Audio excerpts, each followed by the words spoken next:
নমস্কার বন্ধুরা, গরম মশলায় আপনাদের সবাইকে স্বাগত। চলুন দেখে নেওয়া যাক আজকে আপনাদের জন্য কি রেসিপি নিয়ে এসেছি। অনেক সময় ঘরে মাছ, মাংস, ডিম বা সবজি হয়তো আনা থাকে না, সেই সব দিনের কথা ভেবেই নিয়ে এসেছি একটা ভীষণ সুস্বাদু রেসিপি, যে রেসিপিটা দিয়ে আপনি পুরো ভাতটাই খেয়ে ফেলতে পারবেন। মাছ, মাংস বা সবজির কোনো প্রয়োজনই পড়বে না। তাহলে চলুন আমরা চলে যাই রেসিপিতে। 1.5 কাপ ছোলার ডাল আমি 3 কাপ জলে 3 থেকে 4 ঘন্টা ভিজিয়ে রেখেছিলাম। আপনাদের হাতে যদি সময় কম থাকে গরম জলে 1 ঘন্টা ভিজিয়ে রাখবেন, তাহলেও হবে। এইবার এই মিক্সিং জারের মধ্যে ছোলার ডালটা নিয়ে নিয়েছি, জলটাকে আমি ফেলে দিচ্ছি। দিয়ে দিলাম 1 ইঞ্চি কুচানো আদা আর কয়েকটা কুচানো কাঁচা লঙ্কা। মিক্সিং জারের কভারটা বন্ধ করে দিয়ে আমি একটা মিহি পেস্ট এখানে বানিয়ে নিচ্ছি। দেখুন পেস্ট আমাদের রেডি হয়ে গিয়েছে। এইবার এই পেস্টের মধ্যে আমি দিয়ে দেবো কিছু মশলা। তাই একটা বোলের মধ্যে পেস্টটাকে নিয়ে স্বাদ অনুযায়ী লবণ দিয়ে দিলাম, হাফ চামচ হলুদ গুঁড়ো দিয়ে দিলাম হাফ চামচ কালো জিরে। কালো জিরেটা অবশ্যই দেবেন, দারুণ একটা টেস্ট আসে। হাফ চামচ ঝাল লঙ্কার গুঁড়ো দিয়ে দিলাম, হাফ চামচ মতো গরম মশলার গুঁড়ো দিয়ে দিলাম। ভালো করে মিশিয়ে নিচ্ছি। ভালো করে মিশিয়ে নিয়ে ছোলার ডালটাকে একটু ফেটিয়ে নিতে হবে। এই রকমভাবে একটু ফেটিয়ে নেবেন, তাহলে বড়ার টেস্টটা কিন্তু খুব ভালো হবে। 2-3 মিনিট এইরকমভাবে যদি একটু ফেটিয়ে নেন, তাহলে মশলাগুলো ডালের সঙ্গে খুব ভালো করে মিশ খাবে। একটা কড়া গ্যাসে বসিয়ে দিয়েছি। কড়াটাকে কিন্তু বেশ ভালো করে গরম করে নেবেন, অর্থাৎ প্রচণ্ড গরম যাকে বলে সেটাই করে নিতে হবে। দিয়ে দিলাম 3 থেকে 4 চামচ সর্ষের তেল। তেলটাকে গরম করে নিয়ে ছোলার ডাল থেকে সামান্য সামান্য অংশ বড়ার আকারে নিয়ে আমি তেলের মধ্যে দিয়ে দিচ্ছি।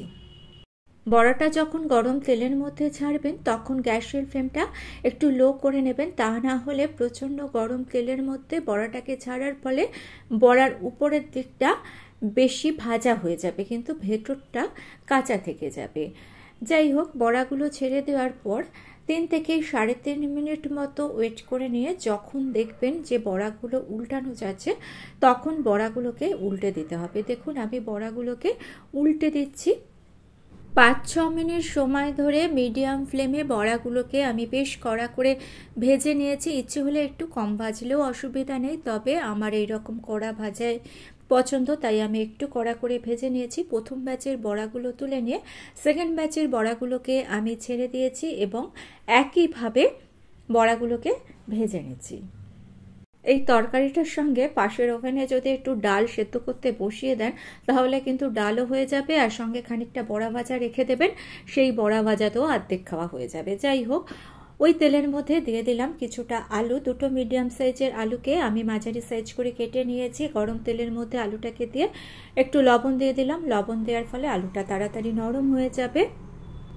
লবণটার সঙ্গে আলুটাকে একটু নাড়াচাড়া করে নিয়ে কড়াইটাকে আমি ঢেকে দিচ্ছি, তবে খুব বেশি সময় ঢেকে ভাজবেন না, তাহলে কিন্তু আলুটা পুড়ে যেতে পারে। 2-2.5 মিনিট পর আমি ঢাকনাটা খুলে একটু নাড়াচাড়া করে দিলাম। এখনও সেরকমভাবে কালার ধরেনি, তাই আরও 2 মিনিট মতো আমি ঢেকে দিয়েছিলাম। 2 মিনিট পর ঢাকনাটা খুলে দিয়েছি। দেখুন আলুটা এবার বেশ ক্রিস্পি হয়ে এসেছে। আলুটাকে তুলে নিলাম। অতটা তেল লাগবে না, তাই খানিকটা তেল আমি তুলে রেখেছি। গরম তেলের মধ্যে দিয়ে দিলাম 3টে মিডিয়াম সাইজের কুচিয়ে নেওয়া পেঁয়াজ। পেঁয়াজের পরিমাণটা আমি একটু বেশি দিয়েছি। আর দিয়ে দিচ্ছি গরম মশলা। গরম মশলাটা ফোড়ন দিতে আমি ভুলে গিয়েছিলাম। আপনারা অবশ্যই গরম তেলের মধ্যে আগে গরম মশলাটা ফোড়ন দিয়ে 7-8 সেকেন্ড ভেজে নেবেন, তারপর পেঁয়াজটাকে দেবেন। আমি গরম মশলাটাকে দিয়ে দিলাম পেঁয়াজের মধ্যে, কারণ এই গরম মশলাটা পেঁয়াজের সঙ্গে ভাজা হতে হতে একটা সুন্দর গন্ধ তরকারির মধ্যে চলে আসবে। যাই হোক, পেঁয়াজটাকে আমি 3 থেকে 3.5 মিনিট মতো মিডিয়াম ফ্লেমে ভেজে নিয়েছি। পেঁয়াজের কালার চেঞ্জ হয়ে গিয়েছে। দিয়ে দিলাম 1 চামচ আদা রসুন বাটা। আদা রসুন বাটাটাকেও পেঁয়াজের সঙ্গে মিনিট 2 মতো একটু কষে নিয়ে দিয়ে দিচ্ছি সামান্য একটু জল দিয়ে আবারও 1 থেকে 1.5 মিনিট মতো একটু কষে নিলাম। জল দেওয়ার ফলে মশলাটা পুড়ে যাবে না আর ভালো করে কষে নেওয়া হয়েছে, তাই আদার কাঁচা গন্ধ আর থাকবে না। আবারও 1/4 কাপ জল দিয়ে দিলাম ভেজে রাখা আলুটা। হলুদ দিয়ে দিলাম, একটু জিরের গুঁড়ো দিয়ে দিচ্ছি, লঙ্কার গুঁড়ো দিয়ে দিলাম, আর দিয়ে দিচ্ছি সামান্য একটু গরম মশলার গুঁড়ো, কয়েকটা কাঁচা লঙ্কা দিয়ে দিলাম। সমস্ত কিছুকে ভালো মতো কষে নিতে হবে। জলটা শুকিয়ে এলে সামান্য একটু জল দেবেন, আবার কষে নেবেন। এই রকমভাবে কষার ফলে মশলাটা খুব ভালো মতো কষা হয়ে যাবে। আর মশলা যত ভালো কষা হবে রান্নার টেস্ট ততটাই ভালো হবে। 2-3 মিনিট কষে নিয়ে এর মধ্যে দিয়ে দিলাম কিছুটা মটরশুঁটি। মটরশুঁটিটা যদি না থাকে তাহলে দেবেন না। আবারও একটু জল দিয়ে দিলাম। এইরকম জল দিয়ে দিয়ে মশলা কষলে তেলের পরিমাণ কিন্তু খুব কম লাগে। মিডিয়াম ফ্লেমে আবারও আমি 2 থেকে 2.5 মিনিট অর্থাৎ অল টোটাল 4 থেকে 4.5 মিনিট মশলাটাকে কষে নিয়ে এর মধ্যে দিয়ে দিলাম 3 কাপ গরম জল দিয়েছি, তাই স্বাদ অনুযায়ী লবণ দিয়ে দিলাম। জলের পরিমাণ এখানে একটু বেশি দিতে হবে, কারণ বড়াটা দেওয়ার পর বড়াটা অনেকটা গ্রেভি কিন্তু টেনে নেবে। কড়াইটাকে আমি একটু ঢেকে দিচ্ছি যাতে তাড়াতাড়ি রান্নাটা হয়।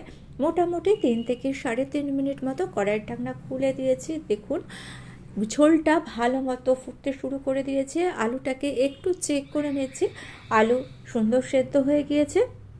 এইবার এর মধ্যে আমি আস্তে আস্তে বড়াগুলোকে ছেড়ে দিচ্ছি। বড়াগুলো যদি একটু কড়া করে ভেজে নেওয়া হয় তাহলে ঝোলে দেওয়ার পর কিন্তু বড়াগুলো ভেঙে যাবে না। যাই হোক, বড়াগুলোকে দিয়ে খুব বেশি সময় ধরে কিন্তু আর ফোটাবো না, ওই 2.5 থেকে 3 মিনিট মতো একটু ফুটিয়ে নেব। এই রান্নাটা এতটাই টেস্টি হয়, মাছ মাংসের কিন্তু কোনোই প্রয়োজন হয় না। এই বড়ার তরকারি দিয়েই আপনার মোটামুটি সমস্ত ভাত খাওয়া হয়ে যাবে। যাই হোক, 2.5-3 মিনিট মতো ফুটিয়ে নিয়ে গ্যাসের ফ্লেমটা আমি অফ করে দিচ্ছি। এই পর্যায়ে একটু ঘি দিতে পারেন আর একটু মিষ্টিও দিতে পারেন। আমি ঘি মিষ্টি কোনোটাই দিচ্ছি না। দিয়ে দিলাম 1/2 চামচ গরম মশলার গুঁড়ো। কড়াইটাকে ঢেকে 5 মিনিট স্ট্যান্ডিং টাইমে রেখে দিয়েছিলাম। এবার 5 মিনিট পর কড়াইয়ের ঢাকনাটা আমি খুলে দিলাম। আমাদের বড়ার তরকারি কিন্তু পরিবেশনের জন্য একেবারে রেডি। রেসিপিটা অবশ্যই বাড়িতে বানানোর অনুরোধ রইল। ভালো লেগে থাকলে ছোট্ট করে লাইক করে দিয়ে চ্যানেলটা সাবস্ক্রাইব করে নিয়ে পাশে থাকা বেল আইকনটা প্রেস করে দিয়ে অল অপশনটা ক্লিক করে দেবেন। তাহলে যখনই নতুন কোনো ভিডিও আপলোড করব তার নোটিফিকেশন আপনাদের কাছে পৌঁছে যাবে। আজকে তাহলে এই পর্যন্ত। ভালো থাকবেন, সুস্থ থাকবেন।